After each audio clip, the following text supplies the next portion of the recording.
Hi, my name is Brittany Richardson. I'm an intern at Tulip Grove Elementary School. My mentor teacher is Tina Holmes, and I'm in the 5th grade. This video reflection will be about how COVID-19 has changed my delivery or impacted my delivery of instruction. I've learned a lot through distance learning.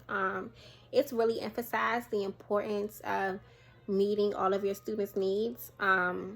And how that may be difficult to do in a whole group setting. It's really emphasized the importance of small group instruction, of letting kids interact with one another, because distance learning is a very direct teaching. The teacher is pretty much speaking to the kids, and because there are so many children on a Zoom call, you can't really have everyone's opinion, or everyone can't ask a question right there. And even the limitations of technology, I know PG County has requested that the chat boxes be removed from school meetings. So if the student has a poor Wi-Fi connection and you can't hear them, that child can't participate. And that's really upsetting, of course.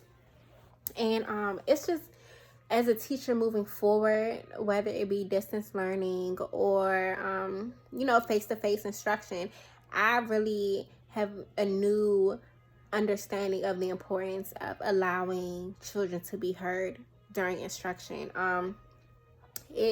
We should move away from so much direct instruction to the kids.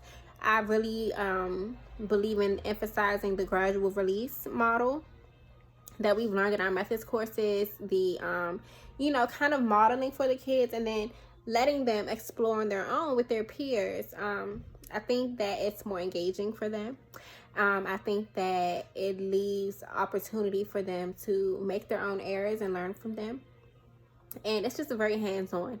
And I know that students, for example, with Vygotsky, kind of learning the zone of proximal development and letting them, do things on their own, and you're kind of there to scaffold them, but it shouldn't be so much of the teacher saying, this is what you do. You see how you do it? This is how I do it.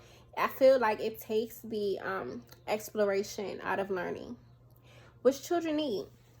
So COVID-19 and distance learning has definitely put an emphasis on that for me. I think it's something that I've taken for granted, because I am learning in an educational environment where we have been moving to, increase small groups, excuse me, and increase in small groups, more student-led learning. It's what we've been taught in school, but because we are now learning via Zoom meetings, it's more difficult, and you see those limitations. You see why we've made this move to student-led learning and how it has such an impact on students' ability to really process what they're learning.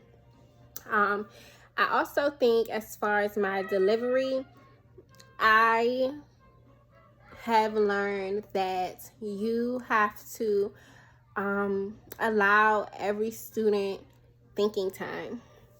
Because this is direct instruction, you are the person that's talking, the teacher, and it's very easy for you to just kind of go off on a tangent and teach, because you know the material and you don't need to pause and assess because you know it already. But you have to remember that your students don't know this material already. They're learning, so you have to allow them thinking time. Give them support, even if it's virtual. You can have links, have some pre-recorded videos where you can provide some extra assistance, and always keep that communication open with parents and students if they need extra help.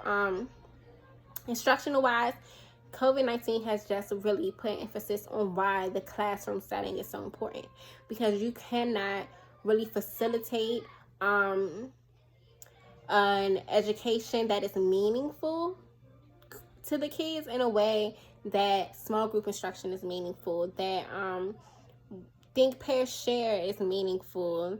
These things, students need them. Students need to be able to learn on their own and make their own mistakes and bounce ideas off of one another. That's what makes learning interesting for them.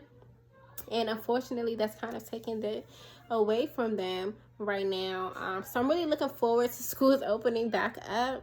because I feel like while students they're learning, it's not to the extent that I believe they could be learning in the classroom. And moving forward, I know what I would like to emphasize in my classroom when I'm teaching.